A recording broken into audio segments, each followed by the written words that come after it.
है तो आप लोग बताइएगा कि सबसे बड़ी हड्डी कौन सी होती है? फीमर। फीमर की हड्डी होती है। और सबसे छोटी हड्डी? स्टेपिस। स्टेपिस। और सबसे बड़ी ग्रंथि? यकृत। और सबसे बड़ी अंतःस्रावी ग्रंथि कौन सी है? थायराइड ग्रंथि। बिल्कुल सही है गुरुजी। सबसे बड़ी कोशिका कौन सा है? न्यूरॉन। और सबसे बड़ा पूछेगा कोशिका तो सबसे शुतुरमुर्ग का अंडा। आप बताइए सबसे बड़ी धमनी कौन सी होती है? धमनी पूछे नहीं, या वोटा जिसको हम लोग बोलते हैं। हाँ। और सबसे बड़ा सिरा कौन सा होता है? सिरा होता है इंफीरियर में। हाँ, इन्फीरियर वेना कावा। सबसे बड़ा सिरा होता है इन्फीरियर वेना कावा। और सबसे लंबी तंत्रिका किसका होता है? मस्तिष्क का। और सबसे लंबी तंत्रिका इसमें सियाटिक दिया है। सियाटिक होता है। सबसे बड़ी पेशी जांग वाला मैक्सिमस। Gluteus Maximus. और सबसे छोटी पेशी स्टेपेडियस। हाँ सबसे बड़ा श्वेत रक्त कौन सा है? मोनोसाइट। और सबसे अधिक पुनरुत्भवन क्षमता वाला कौन सा है? यकृत।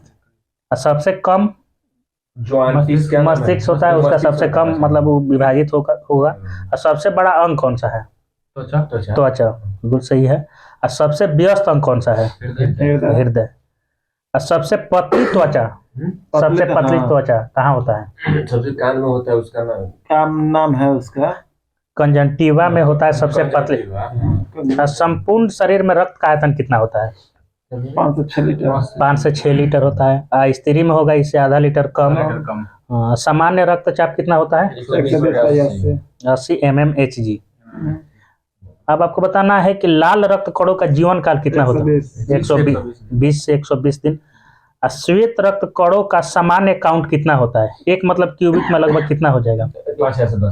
5000 से 10,000 क्यूबिक mm होता है। श्वेत रक्त कणों का जीवन काल कितना होता है? 3 से 5। और वो जो रुधिराणु होता है उसका जीवन काल कितना?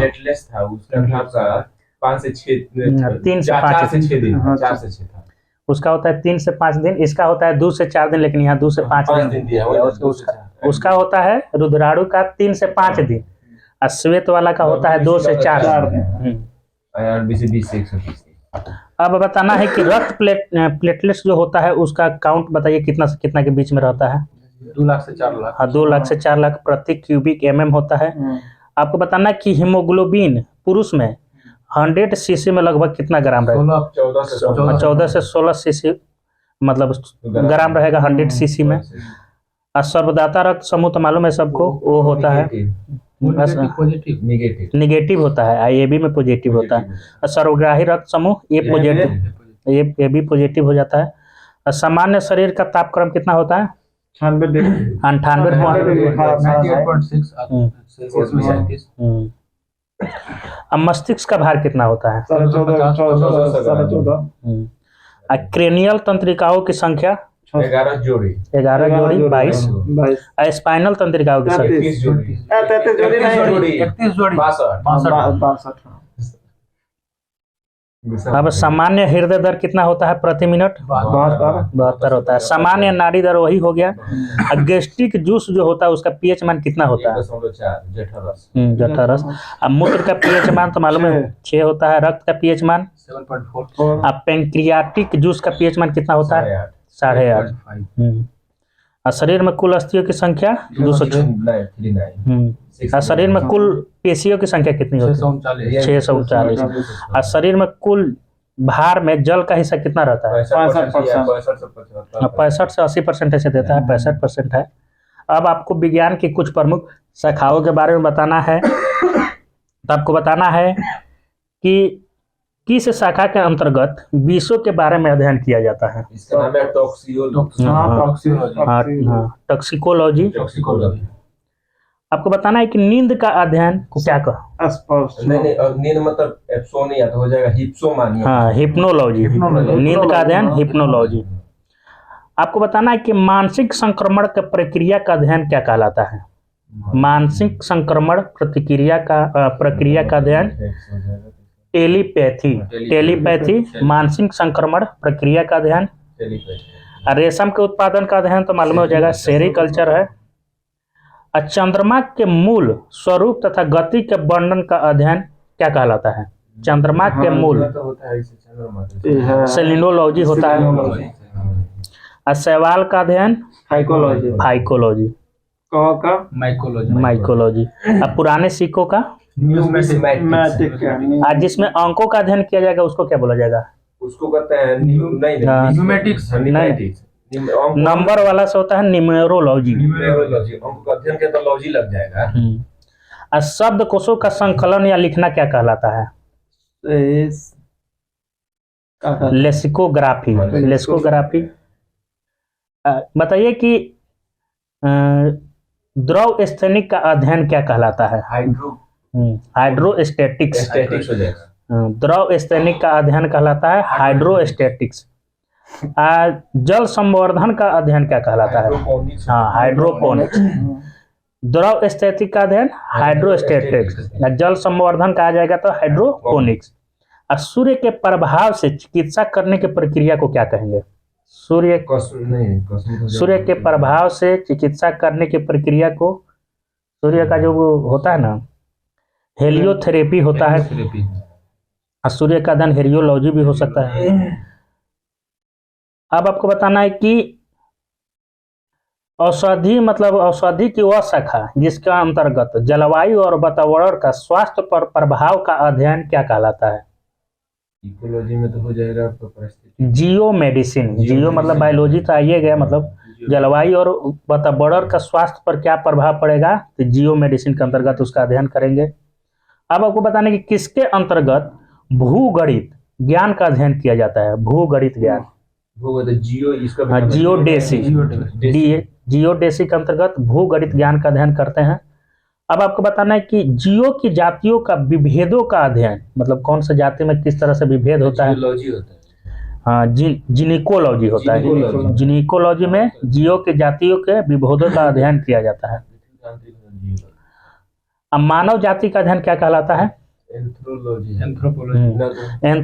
एनोथोग्राफी। मानव जाति का अध्ययन एनोथोग्राफी। शिलालेख संबंधी ज्ञान के अध्ययन को शिलालेख। एपीकल्चर तो एपीग्राफी सही आप बोले।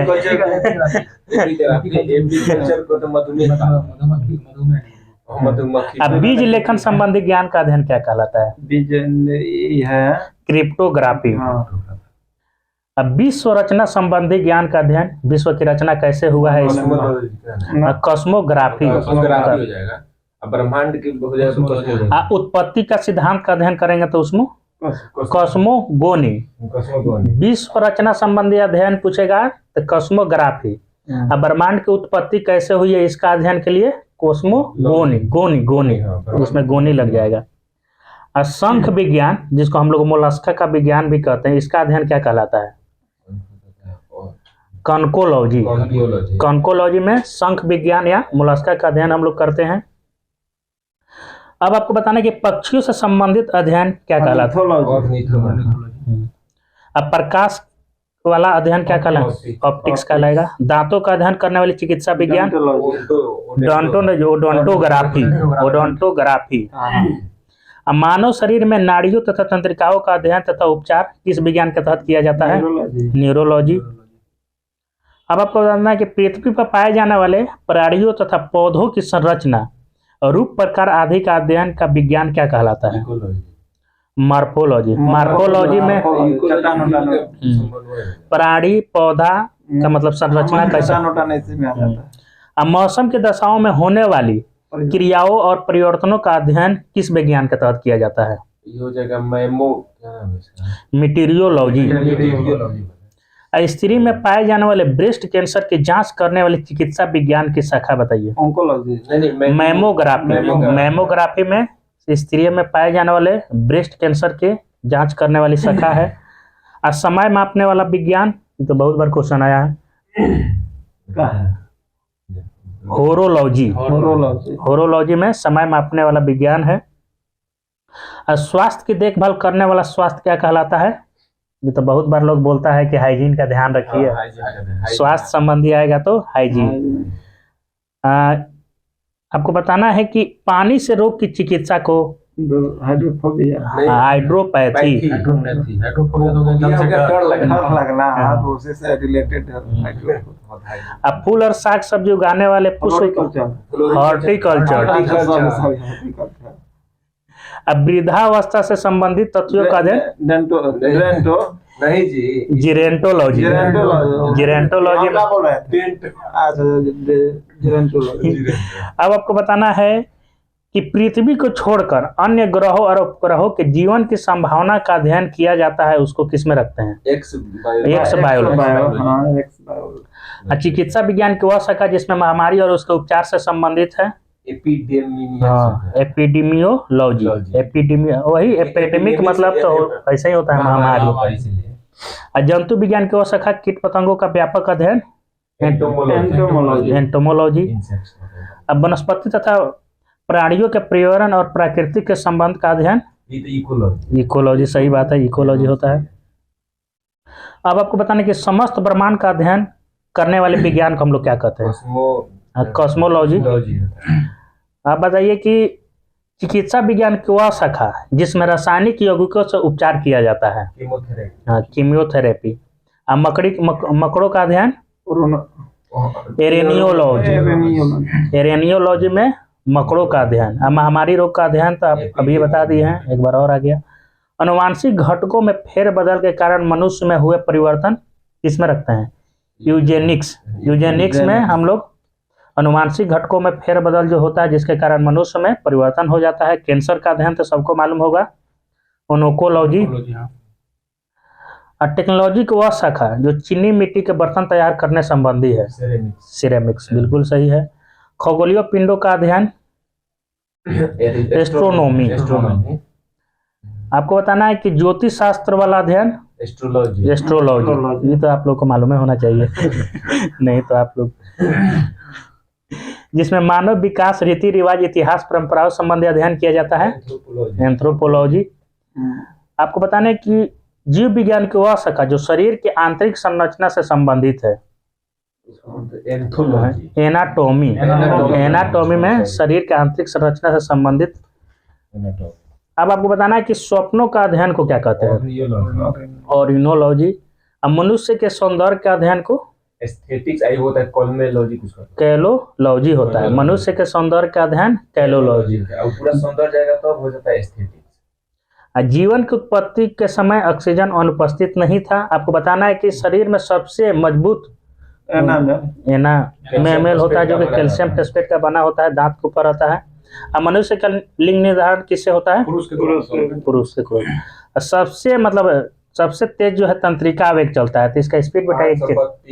किलोमीटर प्रति घंटा। प्रति घंटा है, किलोमीटर प्रति घंटा है। सबसे तेज तंत्रिका तंत्र चलता है जो कि 532 किलोमीटर प्रति घंटा। आपको बताना है कि मनुष्य के फेफड़े का जो आंतरिक क्षेत्रफल है वो कितना होता है? 93 वर्ग मीटर स्क्वायर। जो शरीर के क्षेत्रफल का कितना गुना है? 40 गुना है। आपको बताना है कि शरीर में प्रति सेकंड कितनी कोशिकाएं नष्ट हो जाती है? एक सेकंड में 1.5 लाख कोशिकाएं प्रति सेकंड नष्ट हो जाती है। आपको बताना है कि वह स्त्री जो मतलब कभी भी बच्चे को जन्म नहीं दी है, उसके गर्भाशय का भार कितना होता है? 50 ग्राम। जो संतान को जन्म दे दी है उसका हो जाएगा 100 ग्राम, डायरेक्ट दुगुना हो जाएगा। और गुर्दे का भार लगभग कितना होता है? 350। तो ये वाला सही बताते तब ना, 140 ग्राम। गुर्दे का भार होता है 140 ग्राम। 300 किसका होता है? अब आपको बताना है कि ये वाला बता दीजिएगा। 1400। हृदय के रक्त पंप करने की क्षमता प्रति मिनट कितना लीटर है? 4.5 लीटर है। अभी वाला बता दीजिए। छोटी आंत का लंबाई कितना होता है? लगभग 7.5 मीटर। 7 मीटर दिया है, ठीक है। सही है। आपको बताना है कि जो रक्त है पूरे शरीर में एक चक्कर लगाएगा तो मतलब कितना? 23 सेकंड एक चक्कर। आपको बताना है कि पेनिसिलिन जो है वो किस कवक से निकाला जाता है? वो तो ऐसे पेनिसिलियम जो कवक होता है, प्रतिजैविक पेनिसिलियम कवक से पेनिसिलिन निकाला जाता है। अब बताइए कि धरती पर सबसे बुद्धिमान जीव कौन सा है? मनुष्य है, मनुष्य जो होमिनिड है। आपको बताना है कि सबसे बड़ा समुद्री पक्षी कौन सा है? हाँ सही बोल रहे हैं। ऐसे एल्बाट्रॉस होता है जिसका पंख लगभग 10 से 12 फीट तक फैल जाता है।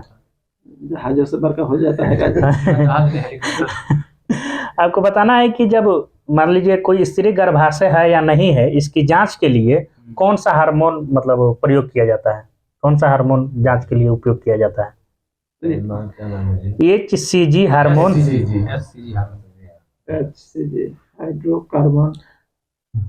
आपको बताना है कि एक बार सांस लेने में लगभग कितना समय मतलब लगता है? लेने में 3 सेकंड, छोड़ने में 5 पूरा मतलब दोनों मिला के तो 5 सेकंड, लेने में 2 सेकंड। 2-3 हाँ, लेने में 2 सेकंड और छोड़ने में 3 सेकंड।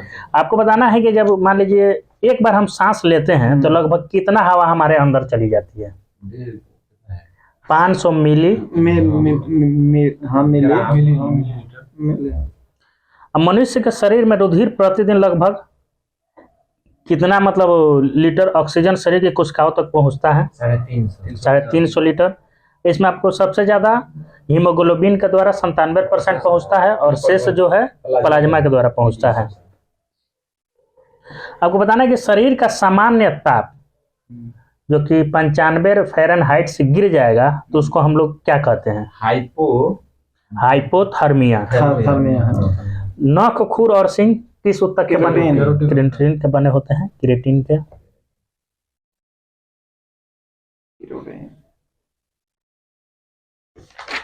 चलिए तो अब बायोलॉजी खत्म हो गया, अब हिस्ट्री वाला देखते हैं।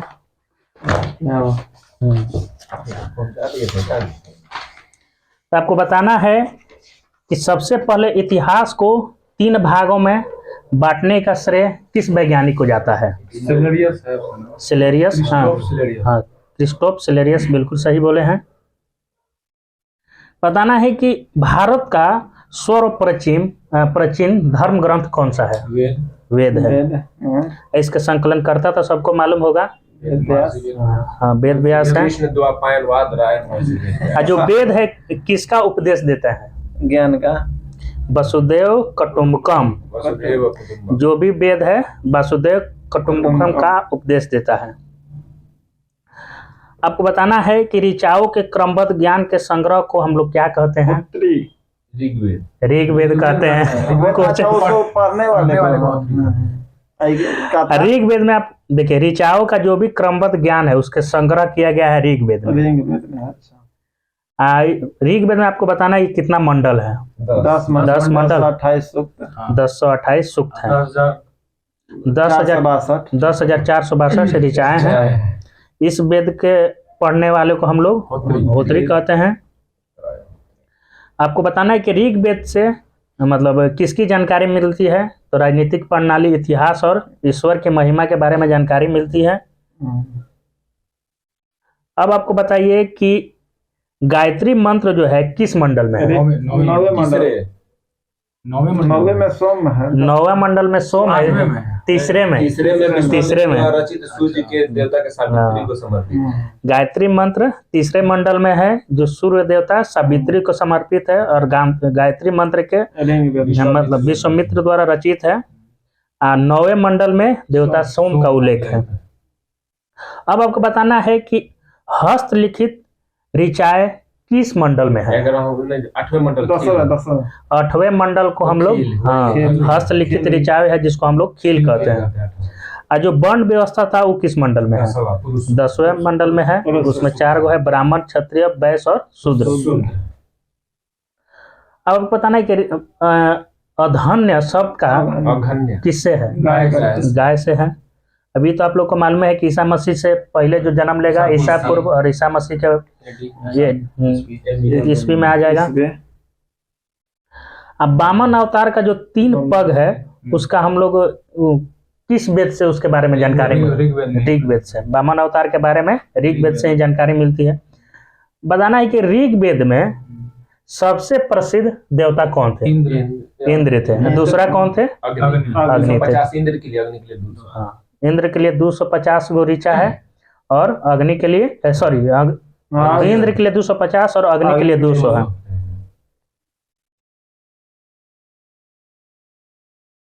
अब आपको बताना है कि यजुर्वेद में मतलब किस नियमों का संकलन है, किसके बारे में जानकारी मिलती है यजुर्वेद? यज्ञ कराने के लिए। हाँ, यज्ञ के नियमों का और विधि विधानों का संकलन है। इसमें बलिदान की विधि का भी वर्णन है। अब बताइए कि कौन सा ऐसा वेद है जो गद और पद दोनों में लिखा गया है? यजुर्वेद में है। अथर्वा ऋषि द्वारा रचित कौन सा वेद है? अथर्ववेद है। आप बताइए कि कौन ऐसा वेद है जिसमें किसी भी ऐतिहासिक घटना का विवरण नहीं मिलता है? ऋग्वेद में। कौन कौन सा है? तो उसमें आ जाता है यजुर्वेद और सामवेद में। इसमें किसी भी इतिहास के बारे में जानकारी नहीं मिलता है। औषधि का उल्लेख बताइए किस वेद में मिलता है? सामवेद में तो गाने वाला मिलता है। अथर्ववेद में औषधि का उल्लेख मिलता है। यजुर्वेद के पठकर्ता को हम लोग क्या बोलेंगे? उदरात्रि तो सामवेद वाला को बोले। अध्र्यायु कहते हैं इसको, अधर्यु। अब भारतीय संगीत का जनक कौन सा वेद है? जितना भोजपुरी में गाना आ रहा है सब सामवेद से लिया गया है। हाँ। अब आपको बताना है कि समिति की जो मतलब प्रजापति के जो पुत्री है समिति के रूप में। अब बताइए कि जो मतलब कुरु था, कुरु जो उसका राजा कौन था? कुरुक्षेत्र का राजा कौन था? सबसे लास्ट जो महाभारत में परीक्षित। हाँ, परीक्षित था। कुरु देश का राजा परीक्षित था। कुरुक्षेत्र। साकल बताइए कि किस वेद से जुड़ा हुआ है? साकल मान लीजिए सारा वेद को डिवाइड किया गया है तो साकल किस वेद की शाखा है? चारों को मिलाकर साकल कहता है। संहिता कहते हैं चारों को मिलाकर। साकल आपको बताना है किस वेद की शाखा है? ऋग्वेद से। साकल जो है ऋग्वेद की शाखा है। शुक्ल यजुर्वेद और कृष्ण यजुर्वेद बताइए ये किस वेद की शाखा है? ये यजुर्वेद में। यजुर्वेद इसमें नाम है लखन। जो कण्व है ये बताइए किस में आता है? ये भी यजुर्वेद में आएगा। शौनक जो आता है, शौनक बताइए किस वेद का शाखा है? शौनक। हो जाएगा। शौनक अथर्ववेद की शाखा है। कैथुम है, रारण्य है, जेमनिया है, ये सब बताइए किस वेद की शाखा है? हो जाएगा जो हो गया था इसमें सामवेद की शाखा है। कैथुम है, रारण्य है, जेमनिया है या तलौकार जो है ये सामवेद की शाखा है। अब कृषि की उन्नति, कृषि के बारे में किस वेद से जानकारी मिलती है? अथर्ववेद से। अथर्ववेद में कृषि के बारे में जानकारी मिलती है। पारिवारिक व्यापार के बारे में जानकारी मिलती है।